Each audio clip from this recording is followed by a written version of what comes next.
اللهم من احييته منا فاحyi على الاسلام ومن توفيته منا فتوفه على الايمان. تو اللہ تعالیٰ بتا ہے پھر زندہ کر کے تمہیں اپنے رب کی طرف لوٹایا جائے گا. آپ دیکھیں یہ ابھی 4 رکوع مکمل نہیں ہوئے اور پورے قرآن کا خلاصہ، الہامی کتابوں کا خلاصہ، انبیاء کی دعوت کا خلاصہ، زندگی کا مقصد، سب کچھ سورۃ البقرہ کے پہلے 4 رکوعوں کے اندر کور ہو گیا. هو الذی خلق لکم ما فی الارض جمیعا، وہی اللہ ہے جس نے زمین میں ہر چیز تمہارے لیے پیدا کی. یعنی یہ سب کچھ انسان کے لیے پیدا ہوا ہے. ایک ویسے وہ ضعیف روایت بھی ہے نا المستدرک الحاکم میں نبی الاسلام کے بارے میں کہ اگر میں تجھے نہ پیدا کرتا تو یہ کائنات پیدا نہ کرتا. اصول محدثین پہ روایت صحیح نہیں ہے، لیکن پرنسپلی یہ بات درست ہے کہ زمین و آسمان یہ سب چیزیں اللہ نے انسان کے لیے پیدا کی ایز اے اسپیشیز. سورہ ہود میں بھی آتا ہے، اور اس لیے کہ لیبلوکم ایکم احسن عملا. سورۃ الملک میں بھی آتا ہے تاکہ تمہیں آزمایا جائے کہ کون تم میں سے اچھے اعمال کرتا ہے. تو یہاں پہ بھی اللہ تعالیٰ ہمارا ہے کہ ہم نے جتنا کچھ زمین میں سب کچھ انسان کے لیے پیدا کیا. اور دیکھیں سر ہر چیز انسانیت کی خدمت میں لگی ہوئی ہے. آپ کسی چیز کا ذکر کریں، ہم آپ کو سائنٹیفکلی پروف کریں گے کہ وہ انسان کی خدمت میں. سورج انسان کی خدمت میں ہے. سورج کی تپش کی وجہ سے سمندروں کا پانی ایویپوریٹ ہوتا ہے اور وہ بارش کی شکل میں ہم پہ برستا ہے. گلیشیئرز کی فارم میں برف باری ہوتی ہے پہاڑوں کے اوپر، اور وہ سٹوریج ٹینک ہیں اللہ کے. ورنہ سمندر سے اگر آپ کو یہاں پانی لانا پڑے 1000 کلومیٹر دور تو مصیبت نہ بن جائے. تو وہ فری میں وہاں سے پانی پہنچ رہا ہے شمالی علاقوں میں، وہاں پہ گلیشیئرز، اور پھر اسی سورج کی تپش سے وہ گلیشیئر پگھلتے بھی ہیں. اگر آپ کو گلیشیئر پگھلانے پڑ جائیں تو کتنی انرجی چاہیے. آپ کے تو گھر کی گیس نہیں روٹی پکانے کے لیے پوری ہو رہی، ان گلیشیئرز کو کون پگھلا سکتا ہے؟ اور پھر وہ جب گلیشیئرز پگھلتے ہیں تو زمین کے اوپر بھی دریا چلتے ہیں اور زمین کے نیچے بھی سوتوں میں دریا چلتے ہیں. سینکڑوں تربیلا ڈیم کے برابر تو پنجاب صرف زمین سے پانی نکال رہا ہے. وہ اللہ کے بنائے ہوئے ڈیم ہے. اچھا، پھر اس پانی کے ذریعے فصلیں اگ رہی ہیں. فصلیں نہ اگیں جانور نہیں کھا سکتے، ہم نہیں کھا سکتے، نہ جانور زندہ رہ سکتے ہیں نہ ہم زندہ رہ سکتے ہیں اگر پانی نہ ہو اور اگر سورج نہ ہو. دنیا میں ہواؤں کا چلنا، موسموں کا بدلنا، ہر چیز ڈیپینڈنٹ ہے سورج پہ. صرف سورج ختم ہو جائے نا خود بخود ساری زندگی روئے ارتھ سے ختم ہو جائے گی، کیونکہ پودے اپنی خوراک ہی نہیں تیار کر سکیں گے. جب پودے مر جائیں گے جانور بھی مر جائیں گے تو انسان کیا کھائے گا؟ مٹی کھا کے زندہ رہ سکتا ہے؟ ختم. تو اللہ تمہارے زمین میں ہر چیز میں نے تمہارے لیے پیدا کی ہے، اور اس میں امپلائڈ ہے کہ تمہیں اپنے لیے پیدا کیا. وہ آگے چل کے پھر دعوت آ جائے گی کہ یہ جو پریویلیج اسی نہیں صرف دے دیے گئے ہیں کہ لو جی جناب یاشی کرو، نہیں، اس کے گیس میں کچھ ڈیمانڈ بھی کر رہا ہوں. سورہ ذاریات میں تو کھل کے مضمون ہے نا، وما خلقت الجن والانس الا لیعبدون. ہم نے جنوں اور انسانوں کو نہیں پیدا کیا سوائے اس لیے کہ وہ ہماری عبادت کریں. ہمیں مانے نہیں، صرف عبادت کریں. اور عبادت کا مطلب ہے اللہ کو ماننا اور اللہ کی ماننا، ٹوٹل اوبیڈینس. ثم استوى الى السماء، پھر اللہ تعالی آسمان کی طرف متوجہ ہوا یا مستوی ہوا. فسواہن 7 سماوات، اور پھر آسمانوں کو 7 آسمان بنا دیا. وَهُوَ بِكُلِّ شَيْءٍ عَلِيمٌ، اور وہ ہر چیز کو اپنے علم کے ذریعے گھیرے ہوئے ہے. اب یہ پورا بریک اپ پھر آگے جا کے سورہ ہود میں، سورہ حامیم السجدہ میں آئے گا کہ 6 دنوں میں اللہ تعالیٰ نے جو ہے وہ زمین و آسمان کو پیدا فرمایا اور جتنے ریسورسز رکھے. اس کے اوپر میرا ایک کلپ بھی ریکارڈڈ ہے یوٹیوب پہ اپلوڈڈ، آپ دیکھ سکتے ہیں. آج میں اس بحث میں نہیں پڑھوں گا. یہ جو استوا الی السماء ہے، ہم اس کو اللہ کے سپرد کرتے ہیں کہ جیسا کہ اس کی شان کے لائق ہے، اس کا بلند ہونا. اس کی کیفیت میں ہم نہیں پڑھ سکتے، یہ متشابہات میں سے ہے. اب میرے بھائیوں، ہمارے ماں باپ کا ذکر خیر شروع ہوا چاہتا ہے یہاں سے. یہ ہے امپورٹنٹ رکوع. پہلے 3 رکوعوں میں تو اللہ تعالیٰ نے سب کچھ کور کیا. پہلے انسانیت کی جو 3 کیٹیگریز ہیں ان کو ایڈریس کیا. کون کون سی؟ مؤمن، کافر اور منافق. اور اس کے بعد قرآن حکیم کو اس اعتبار سے پیش کیا کہ کوئی کتاب ایسی پیش کر سکتے ہو تو پیش کرو، تم عاجز آ جاؤ گے، یہ اللہ کی طرف سے نازل ہوئی ہے. پھر اس کتاب کے اس کو بھیجنے والے نے اور ہمیں پیدا کرنے والے نے ہمیں کیوں پیدا کیا، اس کتاب کو بھیجنے کا مقصد کیا تھا. پھر بنیادی بات سے یعنی چیزوں کا آغاز کیا کہ اللہ تعالیٰ نے تمہیں زندگی دی ہے، 2 موتیں اور 2 زندگیاں، اور اس کے بعد زمین پہ اس نے تمہیں بسایا ہے. یہ میریکل پلانٹ تمہارے لیے بنایا ہے. یہاں پہ اللہ نے اس کو اس قابل بنایا کہ یہاں پہ تم زندہ رہو. اور یہ تو میں موٹی موٹی ابھی باتیں کر رہا ہوں نا، یہ تو 1 گھنٹہ بولا جا سکتا ہے. سائنٹسٹ اسے کہتے ہیں fine tuning. Millions of fine tuning صرف ہوئے ارض کے اوپر ہے، ملینز میں، کروڑوں کی تعداد. ان میں سے ایک فائن ٹیوننگ بھی ڈسٹرب ہو جائے نا، صرف سورج اور زمین کا فاصلہ ڈسٹرب ہو جائے نا، تب بھی یہ زمین پہ ساری مخلوقات تباہ و برباد ہوگی. یا بہت سردی ہو جائے گی یا بہت گرمی ہو جائے گی، دونوں شکل میں یہاں پہ کوئی نہیں زندہ چیز رہ سکتی. پھر یہاں پہ پانی کی فزیکل پراپرٹیز، ہر پراپرٹی ایک فائن ٹیوننگ ہے. کیمیکل پراپرٹیز، فضا کے اندر آکسیجن اور نائٹروجن کی جو مقدار ہے، پھر آکسیجن کی اپنی پراپرٹیز. صرف آکسیجن ہی آپ ختم کر دیں سب کچھ ختم. تو یہ ہر ایک فائن ٹیوننگ ہے. میں نے اس کے اوپر ایک ویڈیو ریکارڈ کروائی تھی، مسئلہ نمبر 60، ہو از اللہ in the light of latest scientific facts. اللہ کون ہے جدید سائنسی حقائق کی روشنی. اب یہ چوتھا رکوع ہے جس میں اللہ تعالیٰ نے اس بنیادی بات سے شروع کیا ہے جہاں سے سارا انسانیت کا سلسلہ شروع ہوا تھا. آپ دیکھیں سورہ بقرہ جو ہے، اس کو شروع میں رکھنے کی اب آپ کو حکمت بھی کلیئر ہو رہی ہوگی.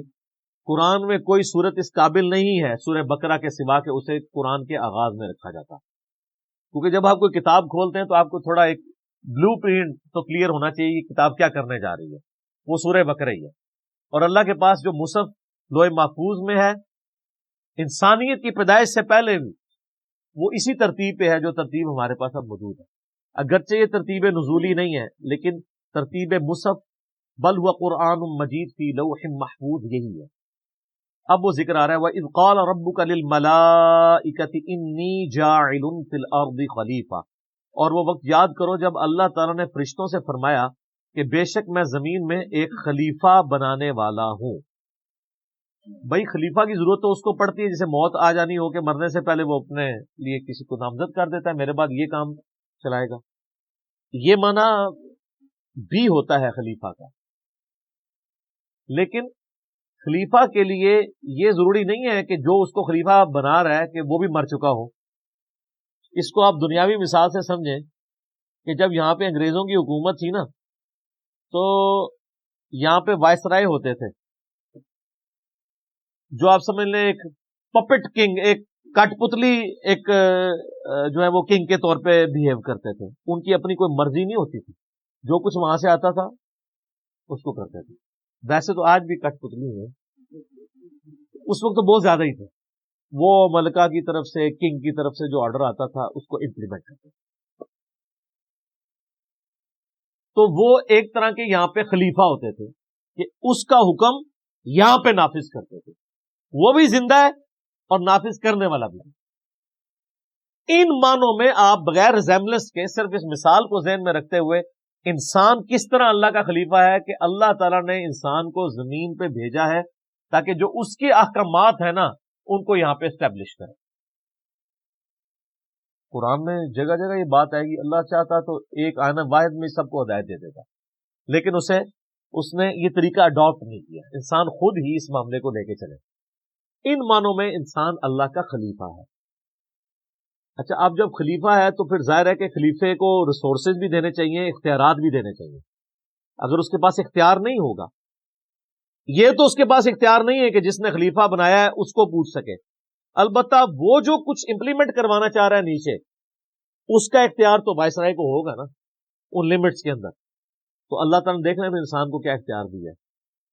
حق اور باطل کی تمیز دی ہے، اپنی مرضی سے معاملات کو چلتا ہے. چند ایک چیزیں اللہ نے اپنے پاس رکھی ہیں کہ اس کی کتنی زندگی ہونی ہے، اس نے کہاں پیدا ہونا ہے، اس کے ماں باپ کون ہونے ہیں. جو چیزیں اس کی تقدیر کے ساتھ جڑی ہوئی ہیں ان کے بارے میں اس نے سوال بھی نہیں کرنا. لیکن جو چیزیں اس نے آپ کے اختیار کے اوپر چھوڑ دی ہیں ایک ایک چیز کے بارے میں، وہ تو ہے وَمَن يَعْمَلْ مِثْقَالَ ذَرَّةٍ خَيْرًا يَرَهُ فَمَن يَعْمَلْ مِثْقَالَ ذَرَّةٍ خَيْرًا يَرَهُ وَمَن يَعْمَلْ مِثْقَالَ ذَرَّةٍ شَرًّا يَرَهُ.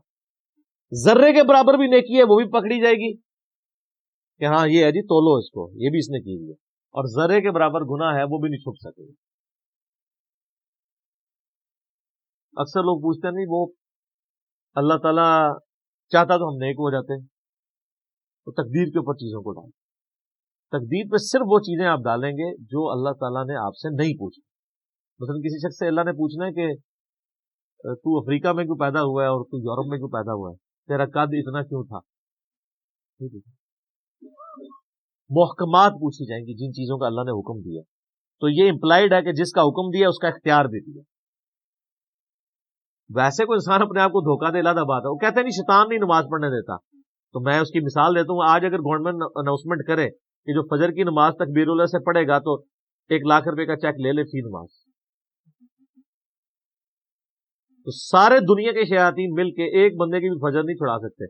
آپ جس کے بارے میں گمان کر سکتے ہیں کہ اٹھ ہی نہیں سکتا، وہ جی شروع تو انجی ہے یہ آنکھ ہی نہیں کھل دی تکو جناب کس نے آنکھ کھل دی ہوگی. تو یہ اپنے آپ کو دھوکہ دے رہے. شیطان کبھی بھی ٹینجیبل آ کے فزیکلی سامنے آ کے نہیں آپ کو ورگلائے گا، زبردستی نہیں پکڑنے کی کوشش کرے. تو اللہ تعالیٰ نے زمین پہ انسان کو خلیفہ بنانے کا ارادہ کیا تو فرشتوں سے فرمایا.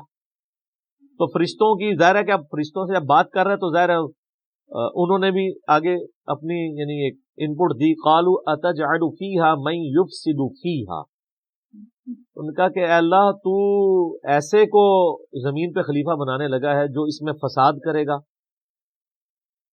وَيَسْفِكُ الدِّمَاءَ، اور اس میں خون ریزی کرے گا. اچھا اب اس کے اوپر بڑی بحثیں ہوتی ہیں کہ یہ فرشتوں کو کیسے پتہ چل گیا. بعض لوگ تو فرشتوں کا علم غیب اس سے ثابت کر رہے ہیں، حالانکہ علم غیب کا تو کچا چٹا آگے کھل جائے گا. جب حضرت آدم کو اللہ نے چیزوں کے نام بتا دیے تو ان کو کوئی نہیں آئے فرشتوں کو.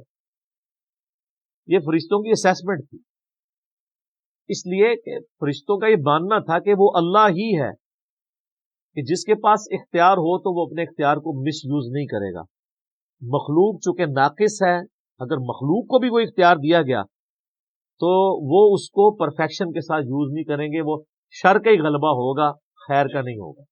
فرشتے تو خود چونکہ سراپا خیر ہیں ان میں شر ہے ہی نہیں ہے. ایک یہ توجیہ ہے جو اصل توجیہ. اور ایک توجیہ یہ بھی ہو سکتی ہے جس کو سپورٹ قرآن حکیم کسی حد تک کرتا ہے. سورۃ الحجر کے اندر آتا ہے کہ اللہ تعالیٰ نے جنوں کو انسانوں سے پہلے پیدا کیا تھا، اور جن بھی صاحب اختیار مخلوق ہے، اور جنات بھی آپس میں وہی حرکتیں کرتے تھے لڑنے مرنے والی.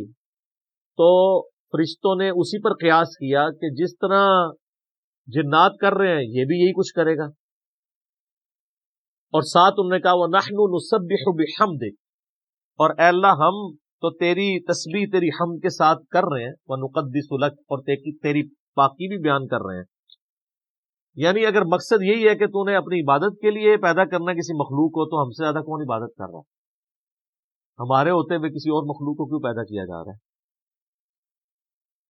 لیکن فرشتوں کو یہ بات نہیں پتا تھی کہ فرشتے وہ مخلوق ہیں جو اپنی مرضی سے عبادت نہیں کر رہے، بلکہ بلٹ فار عبادت ہے بائی ڈیفالٹ، جسے کمپیوٹر کی لینگویج میں کہا جاتا ہے. ان میں تو اختیار ہی نہیں نافرمانی کا. شیطان نے بھی اس لیے نافرمانی کی کہ وہ جنوں میں سے تھا. سورہ الکہف میں آئے گا نا، کانا من الجن ففسق عن امر ربی، وہ جنوں میں سے تھا اس لیے اس نے اپنے رب کی نافرمانی کی، ورنہ فرشتہ ہوتا تو نافرمانی نہ کرتا. قرآن میں جگہ جگہ یہ مضمون ہے کہ فرشتے تو اللہ کی حکم حدودی کرتے ہی نہیں ہیں. قال انی اعلم ما لا تعلمون، تو اللہ نے فرمایا میں وہ کچھ جانتا ہوں جو تم نہیں جانتے. مراد یہ کہ میرا یہ ایک پلان ہے اور مجھے پتا ہے میں کیا کر رہا ہوں. سر آپ بڑے قیمتی ہیں. اللہ تعالیٰ کو انسان اتنا عزیز ہے کہ اسے یعنی فرشتے بھی ویسے عزیز نہیں ہیں. آپ کا مقدمہ فرشتوں کے ساتھ اللہ تعالیٰ لڑ رہا ہے کہ مجھے پتا ہے میں نے کیوں بندے بنائے ہیں، حالانکہ اللہ کو بھی پتا تھا کہ کوئی کورونا ایک داڑا ہی نکلنا ہے بندے کا پوتا، لیکن سر وہ ایک بندہ جو نکلنا ہے نا، وہ بندہ جبرائیل پہ بھی بھاری ہے، کیونکہ جبرائیل تو اپنی مرضی سے خدا کو مانے ہوئے ہیں۔ اسی لیے میں کہتا ہوں کہ حضرت جبرائیل علیہ السلام اگر مجھے کہنا کہ میرے ساتھ ایمان ایکسچینج کر لو تو میں کبھی بھی نہ کروں۔ یہ جو انسان کو اللہ نے خوبی دی ہے نا کہ انسان اپنی مرضی سے اپنے رب کو چوائس کرتا ہے، سر یہ حسرت تو جبرائیل کے دل میں ہمیشہ ہی رہے گی کہ میں نے رب کو اپنی مرضی سے نہیں چنا بلکہ رب نے مجھے چنا ہوا۔ انسان کسی کے لیے کمٹمنٹ شو کرے اپنی مرضی سے، جو اس کا مزہ ہے وہ کسی اور چیز کا مزہ ہو سکتا ہے۔ وَعَلَّمَ آدَمَ الْأَسْمَاءَ كُلَّهَا، تو اللہ تعالیٰ نے آدم علیہ السلام کو ہر چیز کے نام سکھا دیے، پوٹینشلی ہر چیز کا نام اللہ تعالیٰ نے حضرت آدم علیہ السلام کو سکھا دیا۔ یہی وہ ایکوائرڈ نالج ہے، فزیکل فینامنا آف نیچر کا علم۔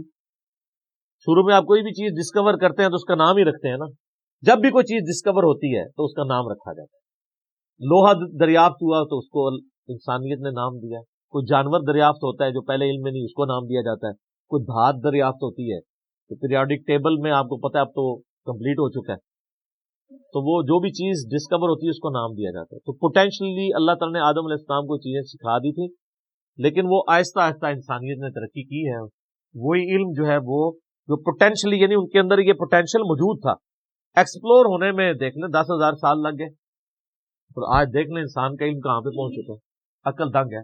آج سے 100 سال پہلے کا انسان زندہ ہو جائے تو وہ پاگل ہو جائے کہ انسان وہ سمجھ لے کہ یہ جنت ہی ہے، ہر چیز کس طریقے سے کنٹرول کی ہوئی ہے۔ الیکٹرانکس کی دنیا میں جو ایکسپلوژن ہوا ہے، پوری انسانی تاریخ میں اتنی ترقی نہیں ہوئی جتنی پچھلے 50 سالوں کے اندر ہوئی ہے۔ تو یہ ایکوائرڈ نالج، سائنس کا علم، چیزوں کے نام سکھا۔ ثم عرضهم علی الملائکہ، پھر اللہ تعالیٰ نے فرشتوں پہ اس کو پیش کیا۔ فقال انبئونی باسماء هؤلاء ان کنتم صادقین، تو اللہ نے فرمایا اگر تم سچے ہو نا تو مجھے ان چیزوں کے نام بتا دو، یعنی جو میں نے پلان سوچا ہوا تھا تم یہ سمجھتے ہو کہ یہ پلان درست نہیں تھا یا بہتر نہیں تھا، تو میرے پلان میں جو چیز ہے اب مجھے ان چیزوں کے نام بتاؤ جو میں نے اس کو کیپیبلٹی دی ہے اس انسان کو جو تمہیں نہیں دی ہے۔ تو انہوں نے سیدھی سیدھی بات کر دی، قالوا سبحانک لا علم لنا الا ما علمتنا، انہوں نے کہا اے اللہ تو ہر عیب سے پاک ہے، ہمیں تو علم نہیں ہے مگر وہی جو تو نے ہمیں سکھایا۔ اب میرا معصومانہ سوال ہے کہ حضرت جبرائیل کو چیزوں کے نام نہیں آتے تو اولیاء اللہ جو آپ نے بنائے ہوئے ہیں وہ کہتے ہیں دل کے حال جانتے ہیں، ان کی کیا اوقات ہے؟ حضرت جبرائیل تو صرف فرشتے نہیں ہیں، فرشتوں کے پیغمبر ہیں، عام انسانوں سے تو افضل ہیں، تو وہ حضرت آدم کے دل کا حال جان لیتے نا، آدم کو تو سکھا دیے تھے نا، آدم کے تو دل میں وہ نام آ گئے تھے نا، تو جو دل کا حال پڑھ لیتے ہیں تو وہ کہتے ہیں یا اللہ ابھی پڑھ کے بتا دیتے ہیں۔ جب شیخ عبد القادر جیلانی دل کا حال پڑھ لیتے ہیں تو ہم تو فرشتے ہم نہیں پڑھ سکتے، ابھی آدم کا دل پڑھ کے آپ کو بتاتے ہیں کہ آپ نے کیا کچھ سکھایا ہوتا، سب کچھ کہانی ہے۔ قرآن کے ہر صفحے پہ اتنی بڑی بڑی چپیڑیں ہیں سب کانٹیننٹ انڈیا، پاکستان اور بنگلہ دیش کی فرسودہ نظریات کے اوپر، اس لیے انہوں نے ایسے بالکل صحیح ٹوٹکا آپ کو بتایا کہ قرآن پڑھنا نہیں ہے، اس کے سوا چارہ ہی کوئی نہیں ان کے پاس، یہ رسک لے بھی نہیں سکتے، ترجمے بھی صرف برکت کے لیے کیے ہیں۔ میں آپ کو صحیح بتا رہا ہوں، آپ بہار شریعت کھول کے دیکھیں، فقہ حنفی کا انسائکلوپیڈیا ہے نا اردو زبان کے اندر، مفتی امجد علی صاحب نے لکھا ہے، اعلیٰ حضرت احمد صاحب بریلوی صاحب کے خلیفہ ہیں، تو جب نماز کا چیپٹر شروع ہے نا وہ ہر چیپٹر سے پہلے نا جو ٹاپک ڈسکس کرتے ہیں نا اس پہ احادیث لے کے آتے ہیں۔ طہارت کا چیپٹر ہوگا تو بخاری مسلم سے احادیث لے کے آئیں گے، وضو کے اوپر، غسل کے اوپر، ان ساری چیزوں کے اوپر۔ اسی طریقے سے حج کا چیپٹر آئے گا، احادیث لے کے آئیں گے۔ نماز کا جب چیپٹر آیا نا تو اس میں بھی حدیثیں لے کے آئے، لیکن حدیثیں کون سی کہ نماز پڑھنے سے گناہ معاف ہو جاتے ہیں، پتوں کی طرح جھڑ جاتے ہیں، اب آگے نماز کا طریقہ بھی تو لکھنا چاہیے تھا نا ان کو، تو وہ حدیثیں چھوڑ دی، باقی جتنی بخاری مسلم میں حدیثیں نہیں ساری ایک جگہ جمع کر دی، لیکن ضمیر تو ملامت کرتا ہے نا، تو اینڈ پہ جا کے لکھا کہ یہ احادیث ہم صرف برکت کے لیے لکھ رہے ہیں، رہا ان احادیث کی روشنی میں نماز کا طریقہ اخذ کرنا تو وہ ہمارا کام ہی نہیں، ہمارے بزرگوں نے بہت عرصہ پہلے یہ کام کر دیا، ہمیں اسے دوبارہ کرنے کی ضرورت نہیں ہے۔ وہ بزرگ جو بہت عرصہ پہلے کام کر کے گئے نا، وہ کام کر کے نہیں گئے، کام پا کے گئے نا۔ تو یہ اندھا تھا جب بخاری مسلم سے حدیثیں لکھ رہا تھا، اس کو نہیں پتا تھا کہ نماز کا طریقہ، جب تم فضائل لکھ رہے ہو نماز کا طریقہ بھی اسی بخاری مسلم سے لکھو نا، اور پھر بتاؤ کہ بزرگ کام ڈال کے گئے ہیں۔ تو اصول برکت کے لیے وہ کہتے، اس میں لکھا ہے کہ ہم یہ برکت کے لیے لکھ رہے ہیں، کوئی یہ نہ سمجھے کہ اس سے ہم نے نماز کا طریقہ اخذ کرنا ہے۔ تو قرآن بھی جو ترجمے ہوئے ہیں برکت کے لیے ہوئے ہیں، اس سے کوئی یہ نہ سمجھے کہ اس کو پڑھ کے اس پہ عمل بھی کرنا ہے۔ قالوا سبحانك لا علم لنا الا ما علمتنا، انہوں نے کہا اللہ تو پاک ہے، ہمیں تو بس اتنا ہی پتا ہے جتنا تو نے ہمیں سکھایا ہوا ہے، ہم تو دل کا حال نہیں کسی کا جان سکتے، علم غیب نہیں ہے۔ انک انت العلیم الحکیم، بے شک تو ہی ہے علم والا اور حکمت والا۔ پھر اللہ نے کہا قال یا آدم، اے آدم، انبئهم باسمائهم، ان کو ذرا بتا دو نا ان چیزوں کے نام۔ آدم علیہ السلام کو تو اللہ تعالیٰ نے سکھائے ہوئے تھے، تو انہوں نے پھر وہ نام بتا، فلما انبأهم باسمائهم، تو جب آدم علیہ السلام نے ان چیزوں کے نام بتا دیے، یعنی جو بھی اللہ نے ایک سیمپل کے طور پہ چیزوں کے نام پوچھے تھے، تو اللہ نے فرمایا قال الم اقل لکم انی اعلم غیب السماوات والارض، تو اللہ تعالیٰ نے فرمایا کہ میں نہ کہتا تھا کہ میں زمین و آسمانوں کے غیب کو جاننے والا ہوں، وَأَعْلَمُ مَا تُبْدُونَ وَمَا كُنْتُمْ تَكْتُمُونَ، اور میں جانتا ہوں جو کچھ تم ظاہر کرتے ہو اور جو کچھ تم چھپاتے ہو۔ یہاں بھی علم غیب کا اللہ نے بتا دیا کہ غیب کا علم میرے پاس ہے، اور جتنا علم میں کسی کو سکھاؤں گا اس کو آئے گا، اور جس کو میں نے نہیں سکھایا ہوگا کسی کی کوئی کمپیٹنسی نہیں ہے کہ وہ حاصل کر سکے۔ اور میں جانتا ہوں جو کچھ تم ظاہر کرتے ہو اور جو کچھ تم چھپاتے ہو۔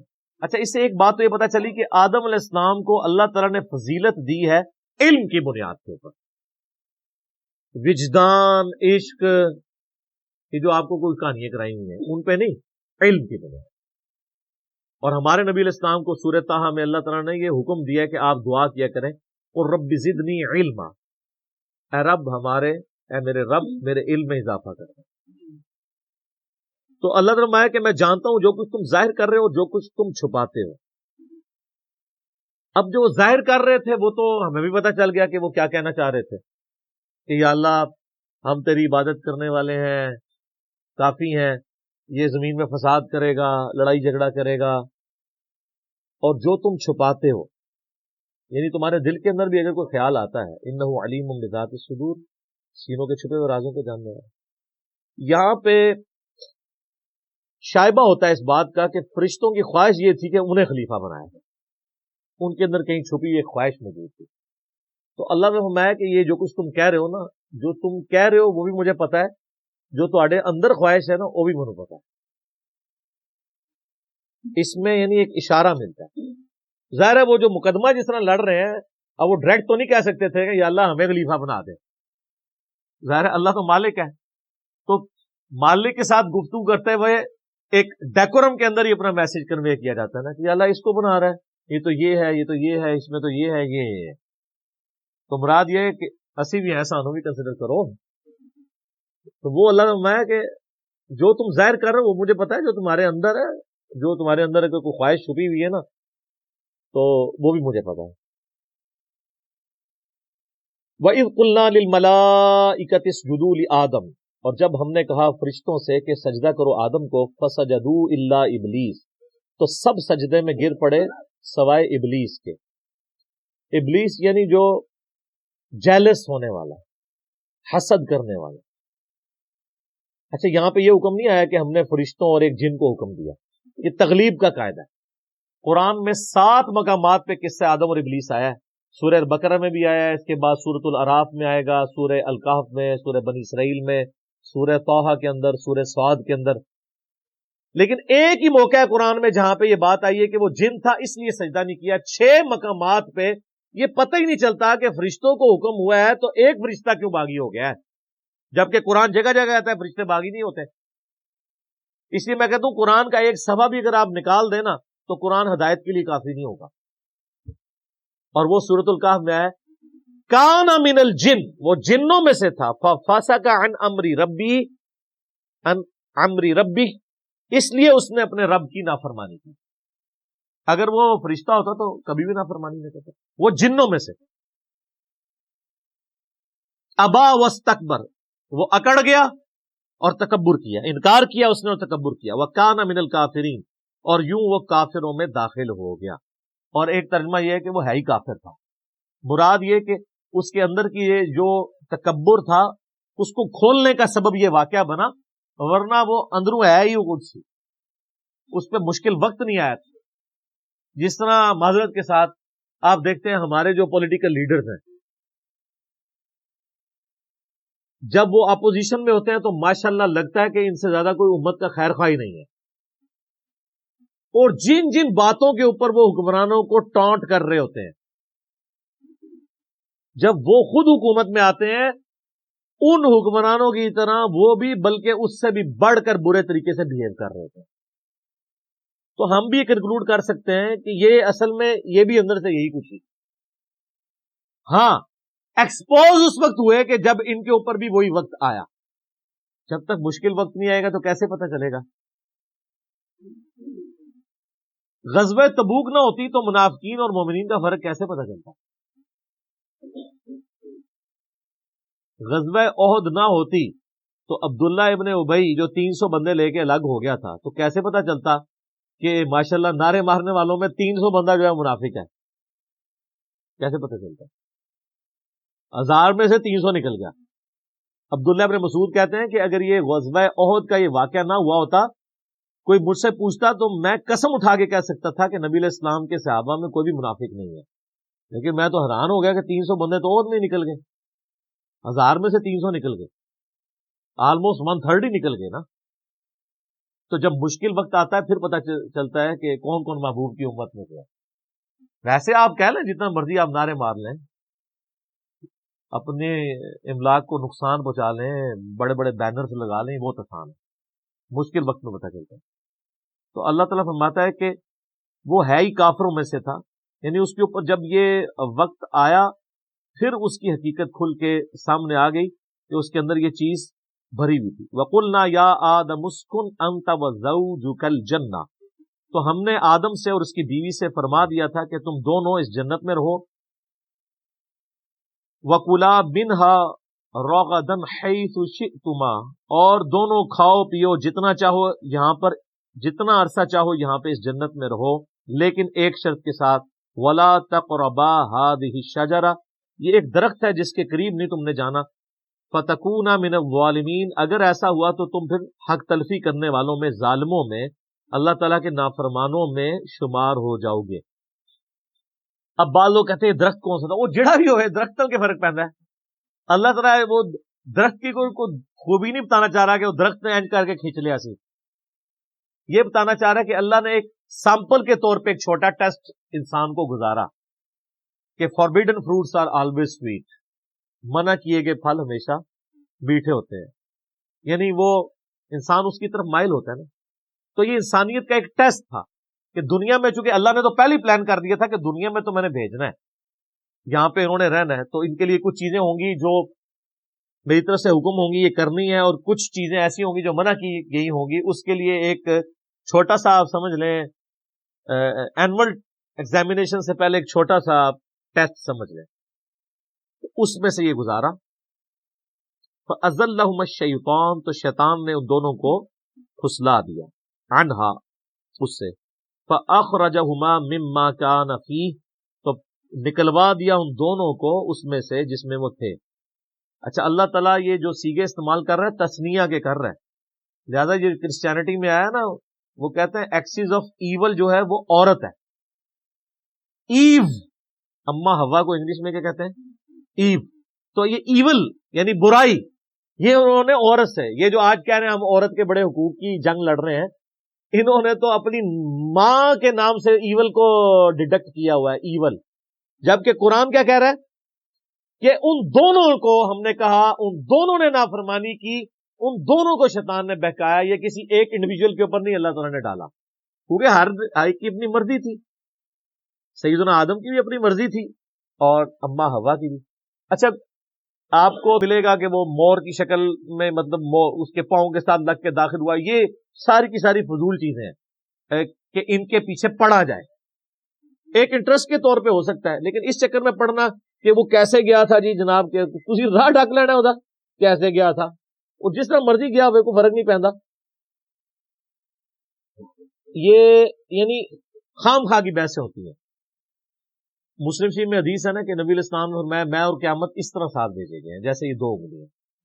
ہمیں ایک بندے نے جناب یہاں پہ اکیڈمی میں رابطہ کر کے کہہ رہا ہے جی کیڑیاں دو انگلیاں جوڑیاں تھا حضور نے، وہ بھائی جڑیاں بھی دو جوڑیاں نے، بتانا آپ علیہ السلام یہ چاہ رہے تھے، یہ والے ویسے یہی دو جوڑی تھی شہادت کی اور درمیان والی، کہ میرے بعد اب قیامت ہی آئے گی، کوئی پیغمبر نہیں آئے گا، یعنی نبی علیہ السلام خود بھی قیامت کی خبر ہے۔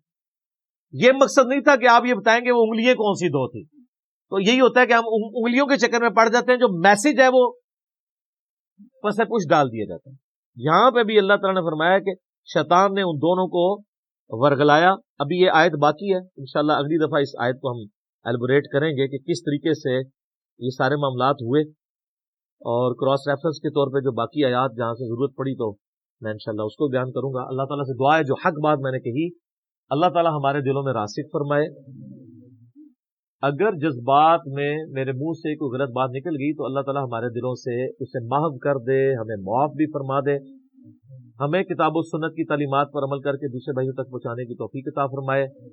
اللہم صلی علی محمد وعلی آل محمد کما صلیت علی ابراہیم وعلی آل ابراہیم انک حمید مجید، اللہم بارک علی محمد وعلی آل محمد کما بارکت علی ابراہیم وعلی آل ابراہیم انک حمید مجید۔ سبحانک اللہم وبحمدک اشہد ان لا الہ الا انت استغفرک واتوب الیک وما علینا الا البلاغ المبین۔ جزاکم اللہ خیرا۔